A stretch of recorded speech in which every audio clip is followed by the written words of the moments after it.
Hi friends, ಎಲ್ಲರಿಗೂ good evening. ನಾನು ನೋಡಿ ಉದ್ದ ಕುಂಬಳಕಾಯಿ ಪಲ್ಯ ಮಾಡ್ತಾಯಿದ್ದೀನಿ. ಯಾವ ಥರ ಮಾಡ್ತಿದ್ದೀನಿ ಅಂತ ತೋರಿಸ್ತೀನಿ. ಕುಂಬಳಕಾಯಿ ಆಲ್ರೆಡಿ ನಾನು ತೊಳೆದು ಕಟ್ ಮಾಡಿಟ್ಟಿದ್ದೀನಿ. ಕರಿಬೇವು ತೊಗೊಂಡಿದ್ದೀನಿ, ಈರುಳ್ಳಿ ತೊಗೊಂಡಿದ್ದೀನಿ, ಕೊತ್ತಂಬರಿ ತೊಗೊಂಡಿದ್ದೀನಿ, ಟೊಮೊಟೊ ತೊಗೊಂಡಿದ್ದೀನಿ. ನಾನು ಯಾವ ಥರ ಮಾಡ್ತಾಯಿದ್ದೀನಿ ಅಂತ ನಿಮಗೂ ಕೂಡ ಶೇರ್ ಮಾಡೋಣ ಅಂದ್ಕೊಂಡಿದ್ದೀನಿ. ಆನಂತರ ಹಸಿಮೆಣ್ಸಿಕಾಯಿ, ನಾನು ಸ್ವಲ್ಪ ಖಾರ ಕಮ್ಮಿ ತಿಂತೀನಿ, ಖಾರ ಸ್ವಲ್ಪ ತೊಗೊಂಡಿದ್ದೀನಿ. ಬನ್ನಿ ಅದು ಹೇಗೆ ಮಾಡ್ತೀನಿ ಅಂತ ನಿಮ್ಗೆ ಜೊತೆನೇ ಶೇರ್ ಮಾಡ್ತೀನಿ. ನಾನು ನೋಡಿ ಫ್ರೆಂಡ್ ಎಣ್ಣೆ ಹಾಕ್ತಾಯಿದ್ದೀನಿ, ಕಡೆ ಇಟ್ಟಿದ್ದೀನಿ. ಎಣ್ಣೆ ನಿಮಗೆ ಎಷ್ಟು ಬೇಕೋ ಅಷ್ಟು ನೋಡ್ಕೊಂಡು ಹಾಕೊಳ್ಳಿ. ಎಣ್ಣೆ ತುಂಬ ಚೆನ್ನಾಗಿರುತ್ತೆ ಕುಂಬಳಕಾಯಿ ಪಲ್ಯ, ಆರೋಗ್ಯಕ್ಕೂ ಒಳ್ಳೆಯದಿದು. ಇವತ್ತು ಶ್ರಾವಣ ಸೋಮವಾರ ಮಾಡಲ್ಲ, ಬಟ್ ಆದರೆ ರೊಟ್ಟಿ ಮಾಡಲ್ಲ ನಾವು. ಸಖತ್ತಾಗಿರುತ್ತೆ ಪಲ್ಯ ಮಾತ್ರ. ಜೀರಿಗೆ, ಸಾಸಿವೆ,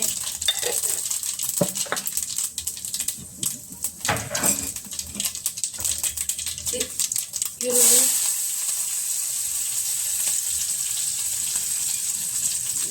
ಹೆಂಗೆ ಮಾಡ್ತಾರೆ ಗೊತ್ತಿಲ್ಲ, ನಾನು ಈ ಥರ ಮಾಡ್ತೀನಿ. ಕುಂಬಳಕಾಯಿ ಪಲ್ಯ ಸೂಪರಾಗಿರುತ್ತೆ.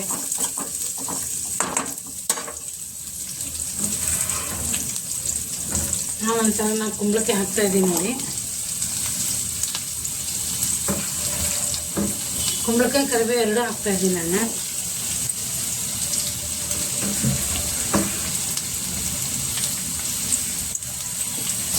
ಹಸಿಮೆಣ್ಸಿಕಾಯಿ ಕೂಡ ಇವಾಗ ಹಾಕ್ತೀನಿ ನಾನು. ಚೆನ್ನಾಗಿ ಫ್ರೈ ಇದಾಗುತ್ತೆ, ಖಾರಕ್ಕೆ ಬಿಡುತ್ತೆ ಎಣ್ಣೆಲ್ಲ ಹಾಕಿದರೆ. ಒಂದು ಸ್ವಲ್ಪ ತಿರ್ಸ್ಕೊಂಡ್ಬಿಡೋಣ. ತುಂಬ ಚೆನ್ನಾಗಿರುತ್ತೆ ಫ್ರೆಂಡ್ ಇದು. ಸ್ವಲ್ಪ ಹೊತ್ತು ಮುಚ್ಚಿಬಿಡೋಣ.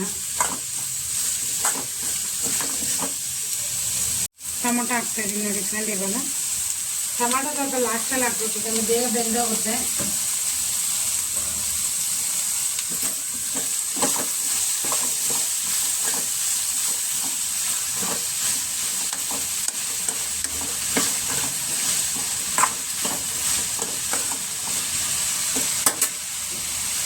ರುಚಿಗೆ ತಕ್ಕಟ್ಟು ಉಪ್ಪು ಹಾಕಿದ್ರೆ ನಿಮ್ಗೆ ಎಷ್ಟು ಬೇಕೋ ಅಷ್ಟು ನೋಡ್ಕೊಂಡು ಉಪ್ಪು ಹಾಕ್ಕೊಳ್ಳಿ, ಅಂದರೆ ಬೇಗ ಬೆನ್ನುತ್ತೆ, ಬೆಂದ್ಕೊಳುತ್ತೆ ಇದು ಚೆನ್ನಾಗಿ.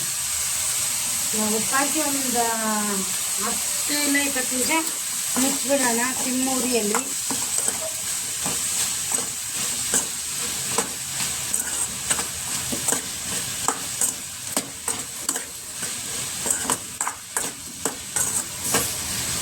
ಇವಾಗ ನೋಡಿ ನಾನು ಅರಿಶಿಣ ಹಾಕ್ಕೊತಾ ಇದ್ದೀನಿ.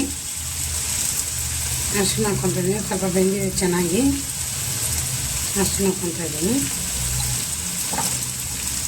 ಸ್ವಲ್ಪ ಧನಿಯಾ ಪುಡಿ ಹಾಕ್ಕೊತಾ ಇದ್ದೀನಿ.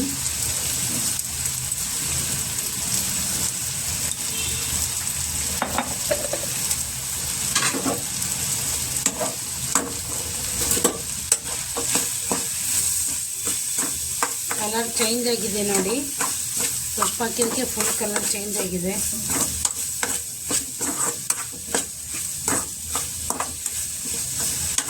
ರೊಟ್ಟಿ ಜೊತೆ ಚೆನ್ನಾಗಿರುತ್ತೆ, ಚಪಾತಿ ಜೊತೆ ಚೆನ್ನಾಗಿರುತ್ತೆ ಇದು.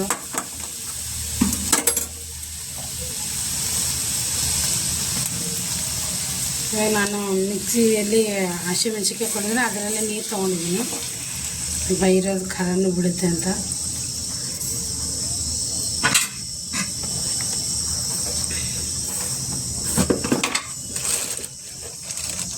ಇವಾಗ ನೋಡಿ ನಾನು ಇಷ್ಟು ಬೆಲ್ಲ ಹಾಕ್ತಾಯಿದ್ದೀನಿ. ಬೆಲ್ಲ ಹಾಕಿದ್ರೆ ರುಚಿ ಇರುತ್ತೆ. ಬೆಲ್ಲ ಹಾಕಬೇಕು ಸಾಂಬಾರಿಗೆ ಆಗಲಿ, ಒಂದು ಸ್ವಲ್ಪ ಪಲ್ಯಗಳಿಗೆ ಹಾಕಿ ಇದು ಹಾಕ್ಬೇಕು. ಬೆಲ್ಲ ಹಾಕಿದ್ರೆ ತುಂಬ ಟೇಸ್ಟ್ ಕೊಡುತ್ತೆ ಇದು. ಇವಾಗ ಮತ್ತೆ ಕ್ಲೋಸ್ ಮಾಡಿಬಿಡೋಣ, ಒಂದು ಸರಿ ಕೈ ಹಾಕ್ಬಿಟ್ಟು ಕ್ಲೋಸ್ ಮಾಡಿಬಿಡೋಣ. ನೋಡಿ ಚೆನ್ನಾಗಿ ಕುದೀತಾ ಇದೆ ಅದು.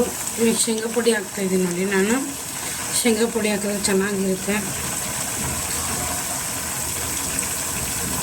ನೋಡ್ಕೊಂಡು ಹಾಕೊಳ್ಳಿ. ಶೇಂಗಾ ಪುಡಿ ನಾನು 3 ಸ್ಪೂನ್ ಹಾಕ್ಕೊಂಡಿದ್ದೀನಿ. ಹಾಕೊಂಡು 3 ಕಾಳು ಶೇಂಗಾ ಪುಡಿ, ಕೊತ್ತಂಬರಿ ಇಷ್ಟು ಹಾಕಿದ್ರೆ ಆಯ್ತು ನೋಡಿ ಪಲ್ಯ. ಒಂದು 2 ನಿಮಿಷ ಕುದಿಯೋಕೆ ಬಿಟ್ಬಿಟ್ಟು ಆಫ್ ಮಾಡಿದ್ರೆ ಪಲ್ಯ ರೆಡಿ. ಪಲ್ಯ ಅಂತೂ ರೆಡಿ ಆಯ್ತು ನೋಡಿರಿ, ಮಸ್ತ್ ಅಂದ್ರೆ ಮಸ್ತ್ ಆಗೈತೆ ನೋಡಿ. ವಾವ್,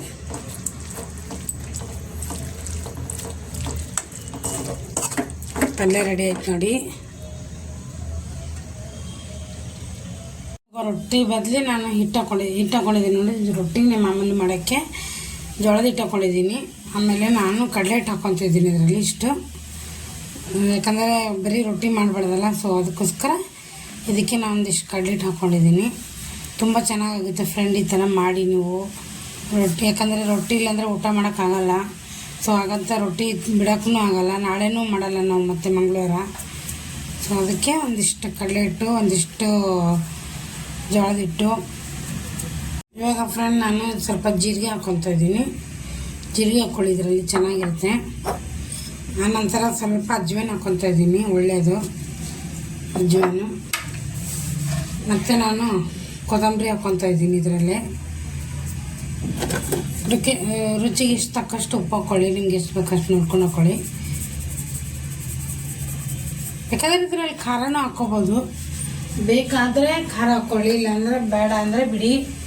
ನಾನು ಸ್ವಲ್ಪ ಖಾರನೇ ಹಾಕ್ತೀನಿ, ಸ್ವಲ್ಪ ಖಾರ ಹಾಕ್ತಾಯಿದ್ದೀನಿ ಇದರಲ್ಲಿ, ಚೂರು. ಆನಂತರ ಒಂದು ಸ್ವಲ್ಪ ಅರಿಶಿಣ ಹಾಕ್ಕೊತಾ ಇದ್ದೀನಿ. ಅರಿಶಿಣ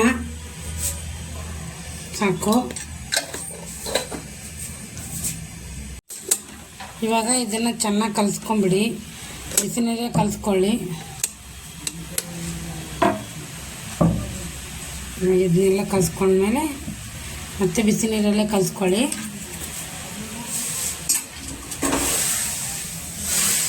ನಾನು ನೋಡಿ ಬಿಸಿ ನೀರು ಇಟ್ಟಿದ್ನಲ್ಲ, ಅದರ ಹಂಚಲ್ಲೇ ಬಿಸಿ ನೀರು ಕಲಿಸ್ಕೊಂಡಿದ್ದೀನಿ,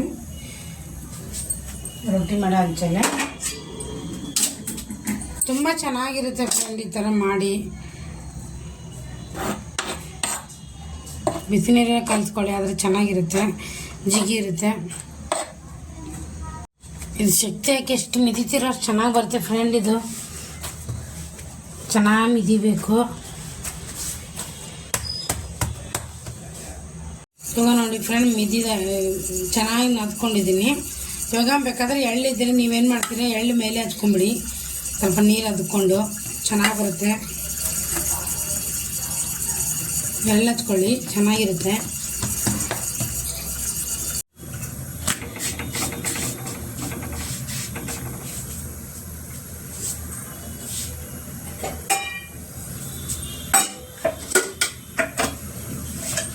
ಈಗ ಸ್ವಲ್ಪ ಒಂದು ಕಡೆ ನೀರು ಹಚ್ಕೊಳ್ಳಿ, ಜಾಸ್ತಿ ಇಲ್ಲ, ಸ್ವಲ್ಪ ಸ್ವಲ್ಪ ನೀರು ಹಚ್ಕೊಳ್ಳಿ. ಯಾಕೆ ಹಿಟ್ಟು ಹಚ್ಚಿರ್ತೀರಲ್ವಾ, ಸೊ ಅದಕ್ಕೋಸ್ಕರ ನೀರು ಹಚ್ಕೊಂಬಿಡಿ, ಒಂದೇ ಕಡೆ ಸಾಕು.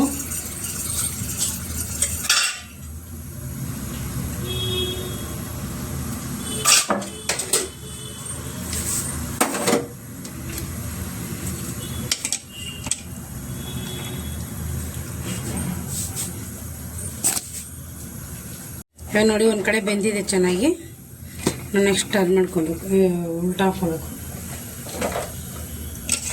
ಇವಾಗ ನಾವು ಬೇಕಾದರೆ ಎಣ್ಣೆ ಹಚ್ಕೋಬೋದು, ಬೇಡ ಅಂದರೆ ತುಪ್ಪನೂ ಹಚ್ಕೋಬೋದು.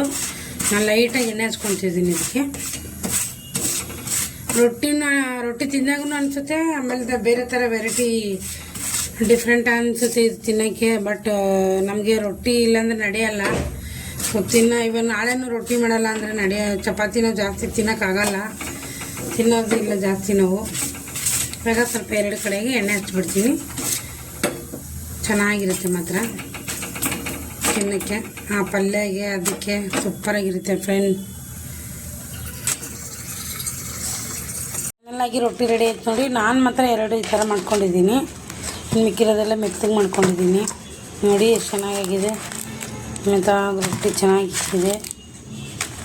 ಬರ್ರಿ ಊಟ ಮಾಡೋಣ, ನಾನು ಕೂಡ ಹೊಟ್ಟೆ ಹಚ್ತಾಯಿದ್ದು, ನನಗೂ ಕೂಡ ತುಂಬ ಟೇಸ್ಟಾಗಿರುತ್ತೆ. ಈ ಥರ ಮಾಡಿದ್ರೆ ಇನ್ನೂ ಟೇಸ್ಟ್ ಬರುತ್ತೆ. ಈ ಥರ ಬೇಗ ಊಟ ಮಾಡಿ ಮತ್ತೆ ಸಿಗ್ತೀನಿ ಫ್ರೆಂಡ್ ನಿಮಗೆ.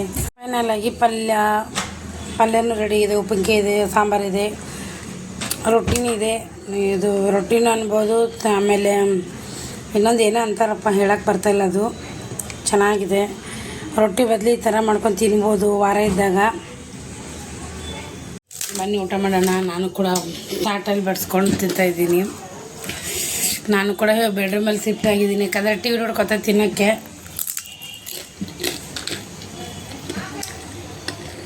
ಸೂಪರ್ ಆಗಿದೆ. ಟೇಸ್ಟ್ ಹೆಂಗಿದೆ ರೀ?